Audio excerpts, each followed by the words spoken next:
Good morning mga bossing. Malakas si araw ngayon mga boss. Tingnan nyo naman yung harvest natin. At saka time check 11:19 AM.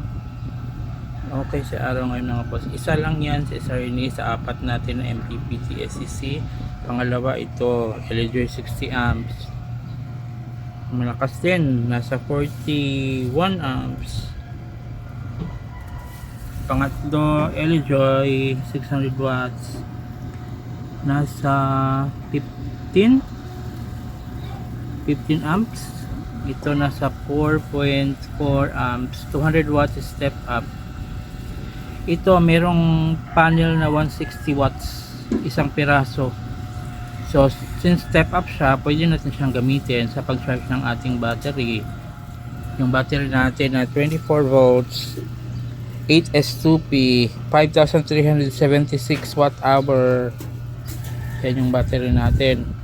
Kaya kahit medyo malaki yung battery natin at 24 volts tayo, napupuno pa rin siya basta malakas na ang sinyal ng araw, kasi apat yung MPPT na nagtutulong-tulungan, sabay-sabay nagcha-charge dyan. Syempre of course ito, magkakaibang solar panel ang nakasalpak ng mga MPPT na to. Like ito SRNA 40 amps, nasa 29 amps ngayon. Dalawang 3 na 550 watts na naka-series ang panels nito. Itong LG natin na naka external yung LCD niya at control. Ito dalawang 720 watts na GA solar panel na naka-series naman ito. Kaya malakas talaga, tingnan nyo. Diba kanina 41 yun, yung 34 kasi medyo bumaba yung may cloud. So dalawang GA 720 watts naka-series yan.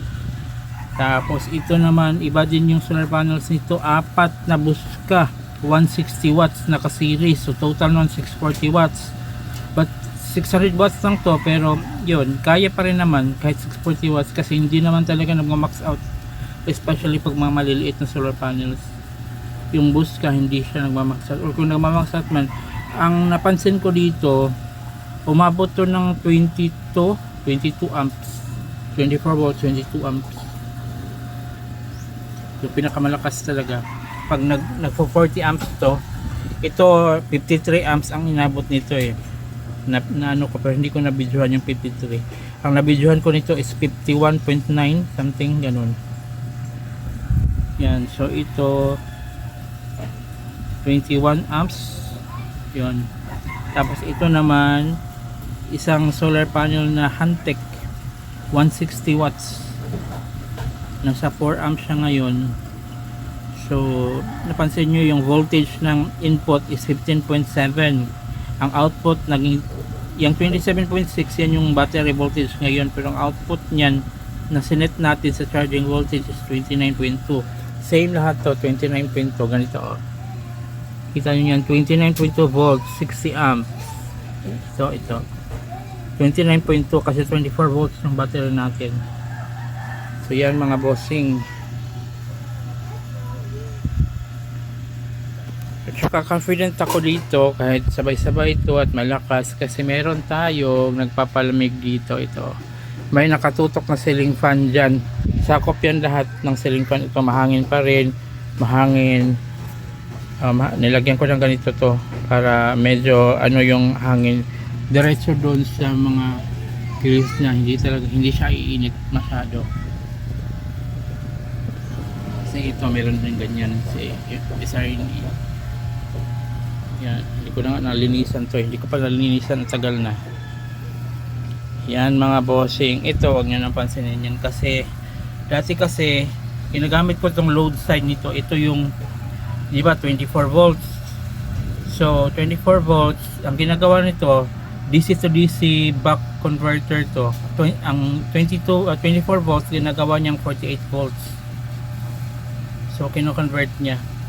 So ito yung ang pinaka to, yung 15 amps yata to, almost 2,000 ang bili ko dyan dati, kasi ginamit natin yan 48, yung 24 volts gagawin yung 48 volts, tapos yung 48 volts na output niyan papunta dito sa ating Picron, kasi tumatanggap lang to ng 31 amps, kasi itong ating Picron na power station, ang tinatanggap kasi nito na DC for charging is 31, ano ba yan? Hindi ko masyadong klaro. 32 volts to 95 volts. So pag yung doon natin ginamit, yun yung pang charge natin, 24 volts ang output, hindi niya kayang i-charge ito. So gumamit tayo ng back converter na ginagawa niyang 48 volts. So pasok na yung 48 volts dito. Kaya nasa-charge natin to. Pag i-on lang natin to, pinipindot natin tong sa load side dito dati. Pag pindot natin, so nagcha-charge na yung ating Picron. Pero since hindi ko na ginawa ng separate kasi pag sina-charge ko to dito na lang sa output talaga nito. Dito ko na siya sina-charge. Kasi pang backup ko lang naman na to, itong Picron at saka itong Thunderbox natin. Pang backup kasi ito talaga yung main source na natin. 3 kilowatt toroidal inverter ng 1 solar, 24 volts. So kung sakaling mag-upgrade tayo in the future, ganito pa rin yung kukunin ko, pero yung 6 kilowatt na 48 volts. Itong battery natin naman kasi pwede naman natin tong gawing 48 volts kasi 16 peraso yan eh.